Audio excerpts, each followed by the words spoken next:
ஈஸ்வரன் பட்டம் பெற்ற ஸ்ரீ மஞ்சனீஸ்வரர் விழுப்புரம் மாவட்டம் கீழ்ப்புதுப்பட்டு கிராமத்தில் உள்ள வனப்பகுதிக்குள் ஸ்ரீ மஞ்சனீஸ்வரர் என்ற ஈஸ்வர பட்டத்துடன் பூரணி புஷ்கலா சமேத ஐயனாராக அருள்பாலிக்கிறார். ஐவேலங்காடு என்று அழைக்கப்படும் பச்சை மூலிகைகள் நிறைந்த காட்டின் நடுவில் ராஜகோபுரத்துடன் இக்கோயில் அமைந்துள்ளது. மரங்கள் நிறைந்த நடுக்காட்டுக்குள் கிழக்கு நோக்கி அமைந்துள்ளது. நுழைவு வாயில் முன்புறம் பலிபீடமும் யானை வாகனமும் உள்ளது. கோயிலுக்குள் சுப்பிரமணிய சன்னதியும் தெற்கே விக்னேஸ்வர சன்னதியும் என தனித்தனி கோயில்களாக உள்ளன. கோயிலின் பின்புறம் மேற்கில் குதிரை கோயில், புத்துக்கோயில், நாகாத்தம்மன் கோயில், விநாயகர் கோயில் ஆகியவை அமைந்துள்ளன. கோயிலுக்கு முன்புறம் நுழைவதற்கு முன்பாக மஞ்சனீஸ்வரரின் நண்பரும் காவலருமான மலையாளத்தார் சன்னதி அமைந்துள்ளது. திண்டிவனம் முதலாம் குலோத்துங்கன் காலத்தில் திண்டினீஸ்வரம் என்று அழைக்கப்பட்டதாம். அவருடைய காலத்தில் தான் இங்கே ஐயனாரப்பனுக்கு முதலில் கோயில் கட்டப்பட்டதாக சொல்லப்படுகிறது. மூலஸ்தானம், அர்த்த மண்டபம், அலங்கார மண்டபம், மகா மண்டபம், பிரகாரம் என்ற அனைத்து அம்சங்களையும் கொண்ட கோயிலாக இந்த ஸ்ரீ மஞ்சனீஸ்வரர் ஐயனார் திருக்கோயிலை முதலாம் குலோத்துங்கன் கட்டினாராம். நடுநாட்டில் தோன்றிய முதல் கோயில் இது என்றும் சொல்லப்படுகிறது. 1995ஆம் ஆண்டில் இந்த கோயிலில் மண்டபம் கட்டி கும்பாபிஷேகம் நடந்தது. அதன் பிறகு 2001ஆம் ஆண்டு 5 நிலை ராஜகோபுரம் கட்டி கும்பாபிஷேகம் நடத்தப்பட்டது. தற்போது கடந்த ஆண்டு கும்பாபிஷேகம் நடந்தது. வரம் கேட்ட பத்மாசுரன், நான் யார் தலையில் கை வைத்தாலும் அவர்கள் எரிந்து சாம்பலாகி விட வேண்டும் என்ற வரம் வேண்டும், அதற்கு என்ன செய்ய வேண்டும் என பத்மாசுரன் என்னும் அரக்கன் நாரதரிடம் கேட்டான். அவர் ஈஸ்வரனை வேண்டி தவம் செய்ய சொன்னார். அதனால் பத்மாசுரன் புதுப்பட்டில் உள்ள ஐவேலங்காட்டில் கடும் தவம் இருந்தான். சிவபெருமானை நோக்கி தவம் இருந்ததால் அவனது தவத்தை மெச்சிய இறைவன், உனக்கு என்ன வரம் வேண்டும் கேள் என கேட்க, அதற்கு பத்மாசூரன், நான் யார் தலையில் கை வைத்தாலும் அவன் எரிந்து போக வேண்டும் என்று கேட்க, ஈஸ்வரனாகிய சிவபெருமான் எந்த வரம் கேட்டாலும் கொடுத்து விடுவார் என்பதால் வரத்தை கொடுத்து விட்டார். உடனே அந்த வரத்தை சோதித்து பார்க்க முயன்ற போது அது காடு என்பதால் யாரும் இல்லை. எனவே எதிரே நின்ற சிவபெருமானின் தலையிலேயே பத்மாசுரன் கை வைக்க சுதாரித்துக் கொண்ட இறைவன் அங்கிருந்து ஓடி சென்று ஐவேல மரத்தின் காயாக மாறிவிடுகிறார். மோகினி வடிவில் விஷ்ணு. உடனே பத்மாசுரன் அதனை சாப்பிடுவதற்காக ஆடாக மாறினான். உடனே சிவபெருமான் தனது மைத்துனரான விஷ்ணுவை உதவிக்கு அழைக்கிறார். அவர் மோகினி அவதாரம் எடுத்து அங்கு வருகிறார். இதை பார்த்த பத்மாசூரன் சிவபெருமானை மறந்து மோகினியின் அழகில் மயங்கி, நான் உன்னுடன் சேர வேண்டும் என்கிறான். உடனே மோகினி வடிவில் இருந்த விஷ்ணு, உன் உடம்பெல்லாம் புற்றுமண்ணாக இருக்கிறது, நீ குளித்து விட்டு வா என அவனை அனுப்பி விடுகிறார். இதனால் பத்மாசூரன் காட்டை ஒட்டி உள்ள பழுவேலி பகுதிக்கு சென்றான். எப்போதும் தண்ணீர் நிரம்பி காணப்படும் அங்கு விஷ்ணுவின் கைங்கரியத்தால் தண்ணீர் வற்றி காணப்படுகிறது.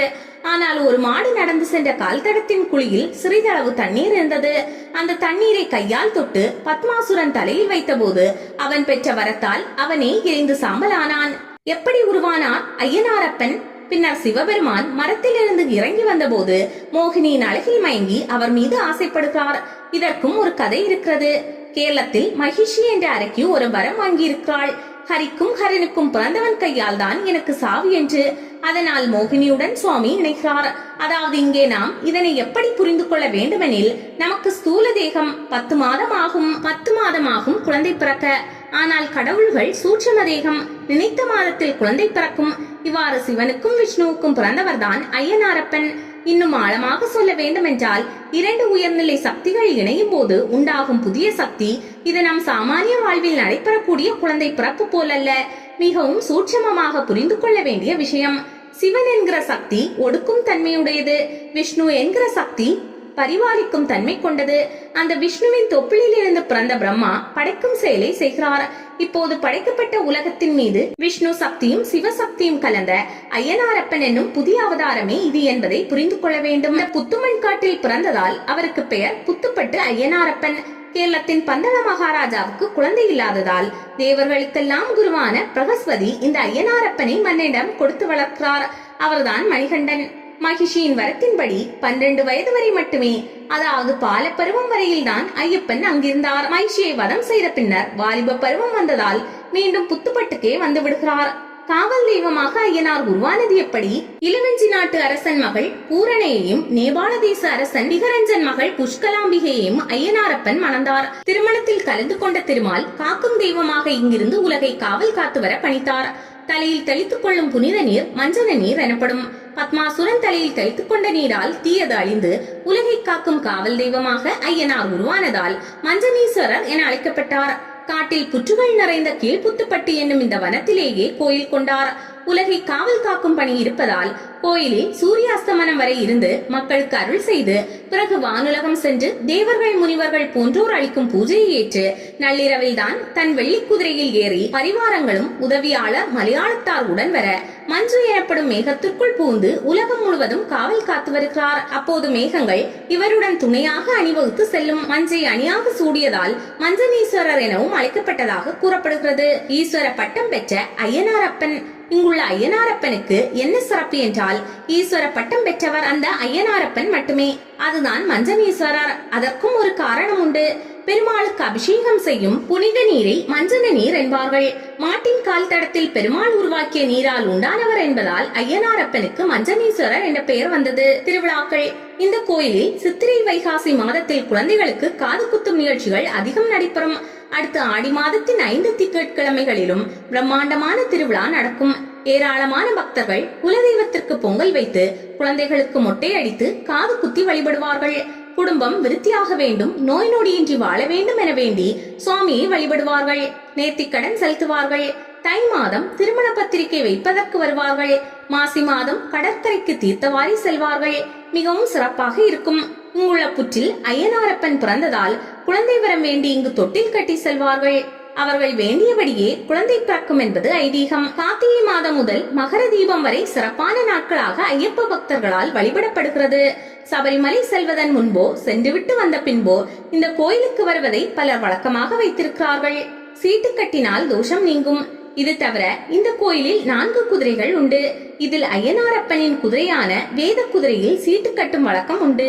பில்லி சூனியம், ஏவல், திருட்டு, பணம் தராமல் ஏமாற்றுதல் போன்றவற்றால் பாதிக்கப்பட்டவர்கள் இங்கு வந்து சீட்டு கட்டினால் உடனடி பலன் கிடைக்கும் என்பது ஐதீகம். மேலும் குடிப்பழக்கத்திற்கு அடிமையானவர்கள் இங்கு வந்து சீட்டு எழுதி கட்டினால் அந்த பழக்கம் மறந்து போகும், நல்ல உடல் நலம் கிடைக்கும் என்ற நம்பிக்கையும் உள்ளது. இது ஒரு சமூக புரட்சியாக இப்போது மக்கள் குடியிலிருந்து விடுபட்டு திருந்தி வாழ வழிகாட்டுகிறார். ஐயனார் என்றாலே காவல் தெய்வம். அவரது வாகனமான குதிரை காலில் சீட்டு கட்டினால் நம் குறைகள் எல்லாம் தீர்ந்துவிடும் என்பதால் சீட்டு கட்டும் வழக்கம் உள்ளது. மேலும் இங்குள்ள புற்றில் மாங்கல்ய கயிற்றை கட்டினால் திருமண யோகம் கிடைக்கும். இது தவிர கல்வி யோகம், தொழில் யோகம் என அனைத்து யோகங்களும் கிடைக்கும். புதனுக்கு அதிபதி சாஸ்தா என்பதால் புதன்கிழமை தோறும் வந்து விளக்கேற்றி வழிபட்டால் வியாபாரம் பெருகும் என்பதும் ஐதீகம். இப்போது ஐவேலங்காடி என அழைக்கப்படுகிறது. இதன் பரப்பளவு 36 ஏக்கர். இங்கு 106 வகை மூலிகை செடிகள் உள்ளன. லட்சுமண சித்தர் ஜீவ சமாதி. 19ஆம் நூற்றாண்டில் புதுவை சண்முகாபுரத்தை சேர்ந்த லட்சுமண சித்தர் என்பவர் ராணுவ தளவாட வண்டியின் சக்கரம் ஏறியதில் கால்கள் உடைந்ததால் கோயில் அருகே கடும் தவம் மேற்கொண்டார். அவர் மீது புற்று வளர்ந்து அவரது உடலை அரித்துவிட்டது. ஆனால் இன்றும் உயிர் உள்ளதாக கூறப்படுகிறது. இங்கு ஏராளமானோர் வந்து வழிபட்டு செல்கிறார்கள். இதேபோல் கேரளாவிலிருந்து சுவாமி வந்தபோது அங்குள்ள காட்டுப்பகுதியில் மக்களுக்கு தொல்லை கொடுத்து வந்த மலையாளத்தார் என்பவரை அழைத்து வந்தார். அவர் ஐயனாரப்பனுக்கு காவலாக கிழக்கு திசையில் மேற்கு நோக்கி அருள்பாலிக்கிறார். தமிழக அரசின் இந்து அறநிலையத்துறை கட்டுப்பாட்டில் இந்த கோயில் உள்ளது. எப்படி செல்வது? புதுச்சேரியிலிருந்து சென்னை செல்லும் ஈசியா சாலையில் சுமார் 15 கிலோமீட்டர் தூரத்தில் விழுப்புரம் மாவட்டம் கீழ்புத்துப்பட்டி என்னும் ஊரில் மஞ்சனீஸ்வரர் கோயில் அமைந்துள்ளது.